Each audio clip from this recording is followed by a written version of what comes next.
World cup है, ये ऐसा नहीं है कि कोई आप एक बायलैटरल सीरीज खेल रहे हैं बेसिक सी टीम के खिलाफ। यहाँ पे हर मैच जो है वो एक चैलेंज है। उसामा मीर भी कोई शेन वॉर्न तो नहीं है अभी, सो उनके भी ये है कि हाफ ट्रैकर करते छक्का खा लेते। इनका पहले से ही ट्रैक रिकॉर्ड और इनका जो सीवी है ना वो खासा खराब हो चुका हुआ है लास्ट ओवर को लेके। एक नेगेटिव पॉइंट है इसलिए कि छक्का मार लेते हैं और फिर अगले 5 बॉल डॉट खेल देते हैं। डेड बैट या डॉट बॉल आपकी प्रायोरिटी में होना ही नहीं चाहिए कि अगर वो अंपायरिंग डिसीजन इनके चला जाता हक में तो शायद ये मैच इस वक्त जीत गया होता पाकिस्तान। अमीर भाई, कल के अगर मैच के वाले से थोड़ी सी अगर हम पहले बात कर लें, एक हमारे पास उम्मीद थी कि हम किसी तरह इस मैच में अच्छा करके सेमीफाइनल की रन में रहेंगे और चलें जो 3 क्लैप्सेस हुए 3 मैचेस के अंदर अच्छा किया जा सकता था। बट अनफॉर्चुनेटली हमने देखा कि एक दफ़ा फिर तमाम डिपार्टमेंट्स में हमने बुरा परफॉर्म किया। ख़ास तौर पे बैटिंग में बात करें, अच्छा स्टार्ट कुछ प्लेयर लेने के बाद बाबर की बात करें, सऊदकील की बात करें, रिजवान को भी स्टार्ट इवन मिला और कोई भी उसको लंबा नहीं लेके जा सका। शादाब और उसने भी बड़ी अच्छी पार्टनरशिप लगाई।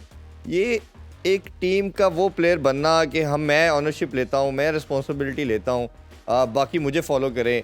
ये आपके दुनिया की हर टीम के अंदर 2-2 3-3 प्लेयर ऐसे हैं, बट हमारे पास तो मैं इसलिए ज़्यादा हर्ट होता हूँ कि सबसे ज़्यादा मैं फील करता हूँ कि बाबर ये ऑनर्स लेंगे, चले बाकी कोई नहीं ले रहा, captain lead from the front करे, बट हमें कोई इस पूरे वर्ल्ड कप में ऐसा सिनेरियो नज़र नहीं आया। तो इसको कैसे देखते हैं आप? देखिए, हमारी टीम की जो एक सिचुएशन को रीड करने की अहलियत या काबिलियत कह लेना वो बहुत ही कमजोर है। ऐसा लगता है कई दफा जैसे एसोसिएट मेंबर कोई मुल्क खेल रहा है, क्योंकि पता भी है कि एक सिचुएशन संभाली गई है और लग रहा है कि अब टेक ऑफ की पोजीशन है और फिर अपने पांव पे कुल्हाड़ी मारते हैं और एक दफा नहीं थ्रू आउट मारी है इन्होंने।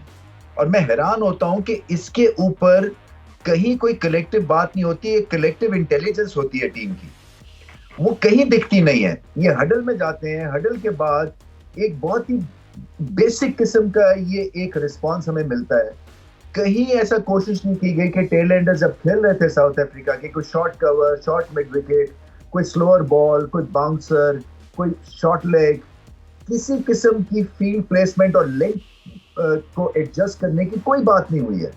तो जब आप बात करते हैं ना 50 करके आउट हो जाते हैं, ओनर्स नहीं लेते हैं, ये एक तरह से जो टीम ऊपर उठती है वो बेसिक इंटेलिजेंस पे उठती है। कई दफा आपकी जो स्किल वर्क है ना वो देखिए, एक गिवन है कि सबका स्किल वर्क इंटरनेशनल लेवल के ऊपर एक जैसा ही होता है। उसके बाद जो ऊपर जाते हैं प्लेयर्स या टीम्स, वो इंटेलिजेंस के ऊपर जाती है, अपनी गेम अवेयरनेस पे जाती है, वो सिचुएशन को देख के अपने आप को उस तरह ढालते हैं और फिर एग्जीक्यूशन और प्लान बड़ा जबरदस्त होता है। टेम्परामेंटली स्ट्रॉन्ग प्लेयर्स होते हैं जो बड़े प्लेयर्स बनते हैं। यहाँ पे ऐसा लगा रहता है कि दिल धड़कता रहता है कि अब 50 कर लिया है तो अभी भी सिचुएशन पाकिस्तान के बस में नहीं हो सकती है, और वही होता है। इसी तरह से 2 विकेटें गिरती हैं, फिर 150 रन की पार्टनरशिप लग जाती है, फिर सिंपल कैचेस गिर जाते हैं। आपने साउथ अफ्रीका की फील्डिंग देखी, आपने पाकिस्तान की फील्डिंग देखी, कम से कम हमने 20-25 रन ज्यादा दिए उनसे। तो ये अगर आपने ग्रेट टीम बनना है, और ये वर्ल्ड कप है, ये ऐसा नहीं है कि कोई आप एक बायलैटरल सीरीज खेल रहे हैं एक बेसिक सी टीम के खिलाफ। यहाँ पे हर मैच जो है वो एक चैलेंज है और इस चैलेंज में हम तीनों डिपार्टमेंट्स में बिल्कुल नीचे रहे हैं, चाहे वो बैटिंग हो, बॉलिंग हो, फील्डिंग हो। फाइट बैक भी दिखे थी, मगर वो आखिरी मराहिल में फिर वही बात है कि आपने नवाज को गेंद दे दी, जो कि एक उनकी हिस्ट्री है। जब से वो मेलबर्न का मैच जो है वो उनके लिए एक तौर पे ज़हनी एक बहुत बड़ा एक ब्लॉक है, और आप फिर से उनको उस सिचुएशन में लेके आ गए जहाँ पे मेक और ब्रेक है सिचुएशन, या मैच जीतेंगे या हारेंगे। सो उनका रेफरेंस पॉइंट क्या है, उनका रिकॉल क्या है, विराट कोहली के छक्के। तो आप उनको जब बॉल देते हैं तो पहले सोचें कि क्या ये इस ओवर में ये प्रेशर जो है इस सिचुएशन में ये बर्दाश्त कर सकेंगे या नहीं कर सकेंगे। और वो भी एक मैसिव हडल हुआ था। मैसिव हडल के बाद डिसीजन ये कलेक्टिवली लिया गया कि नवाज को बॉल दे दो। तो मैं बात करता हूँ ना कि उस वक्त आपकी जो एक कलेक्टिव इंटेलिजेंस है गेम को रीड करने की, वो कहाँ चली जाती है। ये ओनर्स जो है ना, ये एक बंदे का नहीं है। आपने बाबर आजम की बात की ना, मैंने फिर से कहता हूँ कि कप्तान उतना ही बड़ा होता है जितनी इसकी टीम होती है, और ये टीम जो है इसमें कई खामियां एक्सपोज हो रही हैं। ये पहले T20 में नहीं होती, क्योंकि T20 में आपको आउट नहीं करने पड़ते हैं, आपको छक्के नहीं लगाने पड़ते हैं, आपको सिचुएशन देख के धीमी बैटिंग नहीं करनी पड़ती है। वहां पे आपको 20 ओवर्स ऐसे ही आप आउट भी होते जाए तो 20 ओवर्स खेल जाते हैं, मगर यहाँ पे आपको आपको विकेटें नहीं देनी है। आपको पहले 25 ओवर अगर आपने अच्छा खेला है तो आखिरी के 25 ओवर में गेम आपके हाथ से निकल सकता है। ये सारी चीजें पाकिस्तान को देखनी है, समझनी है। इस लिहाज से डिसअपॉइंटमेंट होती है कि मैच बनाते हैं और मैच फिर निकल जाता है, या बिल्कुल ही कॉन्टेस्ट से बाहर ही हो जाते हैं पहले 10 ओवर्स में। हाँ बिल्कुल रमीज भाई, अगर देखा जाए तो हमारी बॉलिंग आज काफ़ी रीज़नेबल रही है। चले 270 जो भी था उसको डिफेंड करने की कोशिश की। फास्ट बॉलर ने अच्छी बॉलिंग की, उसामा ने चले रीज़नेबल की। जब उसामा नज़र आ रहा है एक स्टैंड आउट है, नवाज़ की बॉल स्पिन नहीं कर पा रही और उसामा ने 2 आउट भी किए थे। एक बड़ा कॉमन सेंस की एक चीज़ जो थोड़ा सा भी रैशनलिज्म रखता है, जो क्रिकेट को थोड़ा समझता है, वो एक बड़ी अंडरस्टैंड करता है चीज़ को कि 10वें 11वें नंबर के प्लेयर के लिए जो चांस बनता है वो लेग स्पिनर का बनता है विकेट लेने के लिहाज से। ऑब्वियसली रन्स किसी को भी हो सकते हैं, वी ऑल नो। तो ये किस तरह की ये माइंडसेट था कि लेफ्ट आर्म बॉलर जो सीधी बॉल कर रहा है, जिसकी बॉल स्पिन नहीं कर रही और वो वेवर्ड भी हो जाता है और प्रेशर भी उसका रेफरेंस पॉइंट, जैसे हमने कल भी बात की, अभी भी आप कर रहे हैं, उसका मेंटल ब्लॉक भी है। ये किस तरह एक इतना बड़ा इलॉजिकल इरेशनल डिसीजन हो सकता है इस चीज़ को लेके? मैं बताया आपको, ये कलेक्टिव डिसीजन था, क्योंकि मैं तो वहां मौजूद था। ये एक बंदे का डिसीजन नहीं था, और होना भी चाहिए था कलेक्टिव, क्योंकि कहीं से भी कोई विजडम की बात आती तो वो शेयर होनी चाहिए। बट देखिए, उसामा मीर भी कोई शेन वॉर्न तो नहीं है अभी, सो उनके भी ये है कि कहीं हाफ ट्रैकर करते छक्का खा लेते। इनके पास एक्सपीरियंस था, चले इसलिए लगा दिया। मगर वही मैं बात कर रहा हूँ ना कि ये इसलिए डिसीजन ठीक नहीं था कि इनका पहले से ही ट्रैक रिकॉर्ड और इनका जो सीवी है ना, वो खासा खराब हो चुका हुआ है लास्ट ओवर को लेके। सो आप फिर से उनको ऐसी सिचुएशन में क्यों डाल रहे हैं? तो मुझे भी ये समझ नहीं आई कि ये एंड में, चले मजबूरी थी। आपको कप्तानी बाबर आजम ने बुरी नहीं की है, बाय द वे, अच्छी चेंजेस किए हैं। और एंड में यही होना था कि आपके पास एक तरह से लॉटरी थी, क्योंकि आपने अपने फ्रंट लाइन फास्ट बॉलर्स पहले लगाने थे, क्योंकि आपको विकेटें लेनी थी और उन्होंने विकेटें ली। सिर्फ मैं ये समझता हूँ कि अगर वो अंपायरिंग डिसीजन इनके चला जाता हक में, तो शायद ये मैच इस वक्त जीत गया होता पाकिस्तान। बट फिर भी मैं, उसामा मीर जैसे भी थे, चांस था उनके साथ कि चलो छक्का भी लग सकता था, मगर कोई एक एक्स्ट्रा मटेरियल अपने जेन में उनका था नहीं कि वो उसको कैरी करते आगे और एक नेगेटिव स्पाइरल में वो चले जाते। जैसे कि नवाज एक नेगेटिव स्पाइरल में, उनकी बॉडी लैंग्वेज ही नहीं होती है। जब उनको बॉल मिलता है उनका चेहरा भी लॉस्ट होता है। और मैं कई दफा उनसे प्राइवेटली ये बात कर चुका हूँ कि थोड़ी अपनी बॉडी लैंग्वेज ठीक करें। आप अच्छे क्रिकेटर हैं, अपने आप को बैक किया करें। और हर क्रिकेटर ही ऐसा वक्त मांगता है, ऐसा मौका ढूंढता है कि जहाँ पे हीरो बनने का मौका है। देखे ना, विलन बन चुके हैं वो, और उसको रिडीम करने के लिए अब हीरो बनने का आज मौका था। तो फिर उसमें आप दब क्यों जाते हैं? वहां पे तो अपने आप को खड़े होना है आपको, और बताना है कि हाँ, वो एक वन ऑफ मिस्टेक थी, मैं अब जो है ये गलती दोबारा नहीं करूंगा। मगर फिर से वही सिचुएशन, फिर से वो एक डरावना ख्वाब हमें देखने को मिला।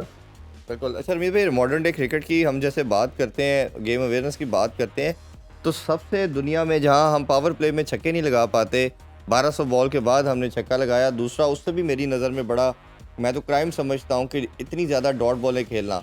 अगर आप तो 48 ओवर खेल रहे हैं तो 150 आपने डॉट बॉलें खेलनी। इसी तरह आप 343 चेज़ किया आपने, 343, उसमें भी आपके 115 डॉट बॉल थी। तो दुनिया की कोई साइड चाहे कोई भी टोटल बनाए, वो इस तरह नहीं करती। ये इतना बड़ा लैप, इसको कैसे एड्रेस कर सकते हैं हम, और क्या होगा ऐसा माइंडसेट कि इसको हम चेंज कर पाएंगे कि रोटेशन ही नहीं आती हमें? नहीं, ये बहुत बड़ा एक नेगेटिव पॉइंट है, इसलिए कि छक्का मार लेते हैं और फिर अगले 5 बॉल डॉट खेल देते हैं। मुझे तो ये समझ नहीं आती कि हम एंड करते हैं 8 रन एंड ओवर, छक्का लगाने के बावजूद हम उसको 15 रन का ओवर नहीं बनाते हैं, और फिर ऐसे कर लेते हैं कि चले अब हम एंजॉय करेंगे, थोड़ा छक्का लगाते हैं और मेरिट पे खेलना शुरू हो जाते हैं। पहली हमारी जो मूवमेंट होती है बैट के साथ, वो होती है कि विकेट ना हम गंवाएं और रोकें, जबकि दूसरों की पहली मूवमेंट होती है कि मैं चौका कहां से मुझे मिलेगा, मुझे छक्का कहां से मिलेगा, और उसके बाद फिर मजबूरी में वो डेड बैट से खेलते हैं। तो ये तो एक पहले रिवर्स करना है ना इस प्रोसेस को, कि आपने छक्का ढूंढना है बॉल को मारने के लिए, फिर चौका और फिर सिंगल, और डेड बैट या डॉट बॉल आपकी प्रायोरिटी में होना ही नहीं चाहिए। हमने देखा भी था कि श्रीलंका के अगेंस्ट जब टेस्ट सीरीज हुई थी तो इन्होंने कहा था जी हमने 4 रन पर ओवर खेलना है इसको एड्रेस करने के लिए, बट अनफॉर्चुनेटली हमें वो चीज़ ओडीआई में उतना ही बुरा नज़र आया, जगह लगे टेस्ट में फिर भी हमने अच्छा किया था। अच्छा रमीत भाई, आज 2 मैच खेले जा रहे हैं। अगर हम पहला बात करें ऑस्ट्रेलिया और न्यूजीलैंड का जो मैच है, बहुत बड़ा मैच है और हमें लगता है कि शायद इस वर्ल्ड कप का जिसको one of the best match भी कहना चाहिए, धर्मशाला में अभी जारी है। उस हवाले से क्या लगता है, किस टीम का पलड़ा आपको लग रहा है स्ट्रॉन्ग है, ज़्यादा बैलेंस है, क्योंकि ऑस्ट्रेलिया जो है वो पीक कर रही है? देखिए, न्यूजीलैंड मैंने पहले ही बात की, एक स्मार्ट टीम है। वो सिचुएशन को भी अच्छा खेलते हैं, उनके पास ऑलराउंड स्ट्रेंथ है और सरप्राइज दिया था उन्होंने मैसिव इंग्लैंड को पहले मैच में। सो आप न्यूजीलैंड को रद्दी की टोकरी में नहीं डाल सकते हैं। आई थिंक ऑस्ट्रेलिया के लिए ये टफ होगा मैच जीतना, क्योंकि ऑस्ट्रेलिया ठीक है, माना कि वो 2-1 मैच बहुत आला खेला और पिछला मैच तो तबाहकुन खेला, इसलिए कि जो मैक्सवेल ने कर दिया है, यानी कि 41वें ओवर में आए हैं वो और 49वें ओवर में सेंचुरी करके वो चले भी गए। सो ये बहुत बड़ी इनिंग्स वो खेल गए हैं और प्रॉपर इनिंग्स खेले हैं। इनक्रेडिबल शॉट्स थे जो देखने में आए। सो ठीक है, एडवांटेज है ऑस्ट्रेलिया को, क्योंकि जिस अंदाज से खेले, इस तरह से ओवरवेलमिंग अभी अंदाज से न्यूजीलैंड नहीं खेले, मगर इफेक्टिव टीम है। मुझे लगता है कि अभी भी न्यूजीलैंड के पलड़ा थोड़ा सा भारी होगा इस मैच में। बिल्कुल। और दूसरा एक और ऑब्वियसली बैटल है कि 10वें नंबर पे कौन सी टीम रह जाएगी और ऊपर किसने आना, बांग्लादेश और नीदरलैंड का। इनका मुकाबला कैसे देखते हैं? कोलकाता में पहला मैच होने जा रहा है और कंडीशन भी अब ऑब्वियसली अवेयर हैं उस सब जगह, उस हवाले से देखना चाहें, क्या लगता है कि इनमें से कौन ज़्यादा इस पिच पे इफेक्टिव हो सकता है? देखिए, हाँ, नया सेंटर है और मुझे लगता है कि इस वक्त जो पावर प्ले में बॉलिंग करते हैं, मास ऑस्ट्रेलिया के एक डिबैकल हटा दें नेदरलैंड्स की, इनको पता है बॉलिंग कैसे करनी है और खिंची लेंथ के ऊपर ये विकेटों के बीच में रह के बॉलिंग करते हैं। ऑफ स्पिनर से अपनी प्रोसीडिंग शुरू करते हैं और ऑफ स्पिनर्स जो हैं 2 है इनके पास, तो बुरे ऑप्शंस नहीं है। हालांकि बांग्लादेश स्पिन को अच्छा खेलते हैं, मगर ये मैच जो है ये टाइट होगा।